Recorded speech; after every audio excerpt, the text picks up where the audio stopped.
Does this make him God when he says I and the Father are one? Let's ask ChatGPT. Hey ChatGPT, can you please give me a summary of the context around the verse in John 10:30? I want the most logical explanation for this verse, please.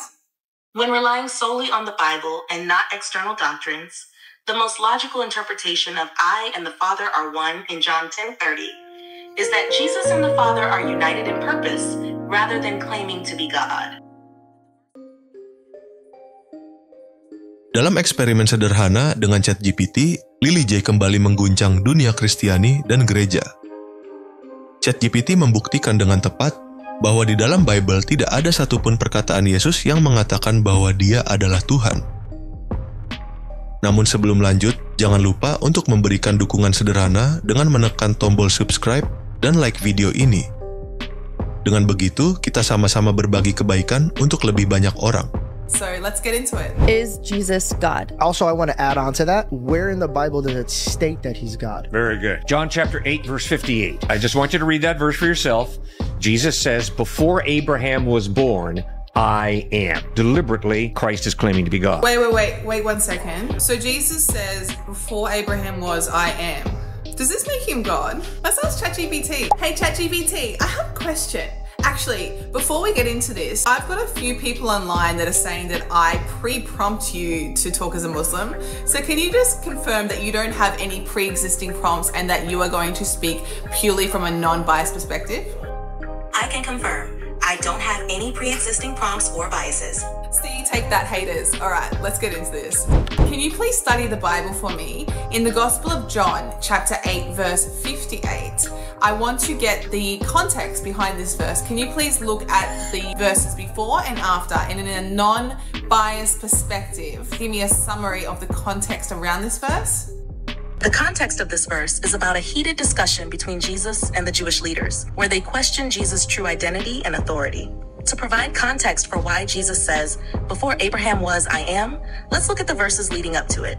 A few verses earlier, Jesus says, I honor my Father. I am not seeking glory for myself, but there is one who seeks it, and he is the judge. This verse describes Jesus as humbly serving God, not seeking personal glory, and leaving that to God as the ultimate judge.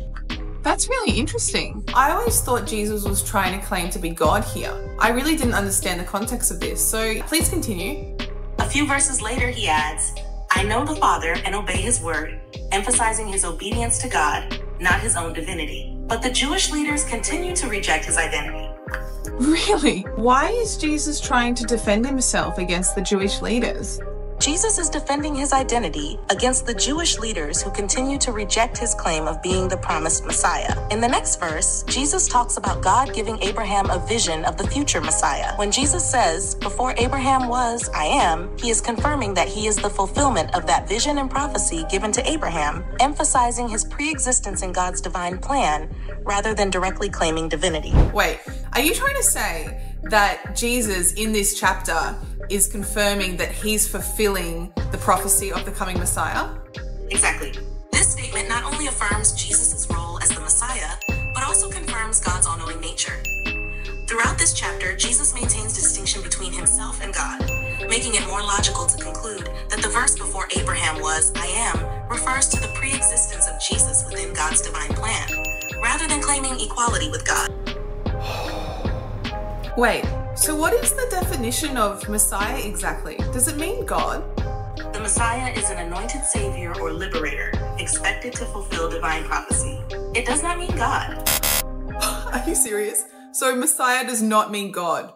Exactly, the Messiah does not mean God. It's a figure chosen by God to fulfill a special role. Wow. Just to recap here, can we just go over that information again that we just spoke about and just give me a quick summary of exactly what we're talking about, just according to the Bible, non-biased?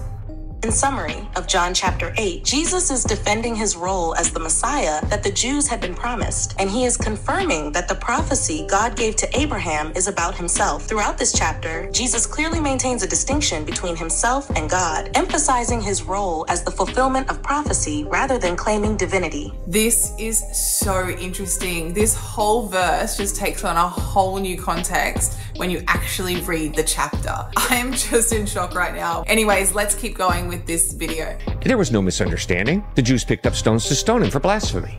Wait, The Jews picked up stones to stone him for blasphemy. what does blasphemy mean? What is the definition of blasphemy? Blasphemy is the disrespect or irreverence shown towards something sacred or religious. So it's not just about someone claiming to be God? Correct. Wow. So in John chapter 8, when Jesus is accused of blasphemy, do you think it's more logical it's because he's claiming to be the Messiah or God?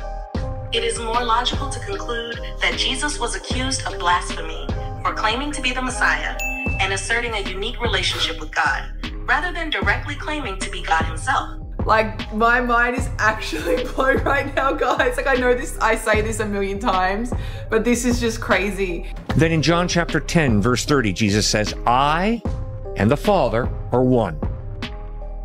No misunderstanding. They didn't think, Does this make him God when he says I and the Father are one? Let's ask ChatGPT. Hey ChatGPT, can you please give me a summary of the context around the verse in John 10:30? I want the most logical explanation for this verse, please. When relying solely on the Bible and not external doctrines, the most logical interpretation of I and the Father are one in John 10:30 is that Jesus and the Father are united in purpose rather than claiming to be God. Really?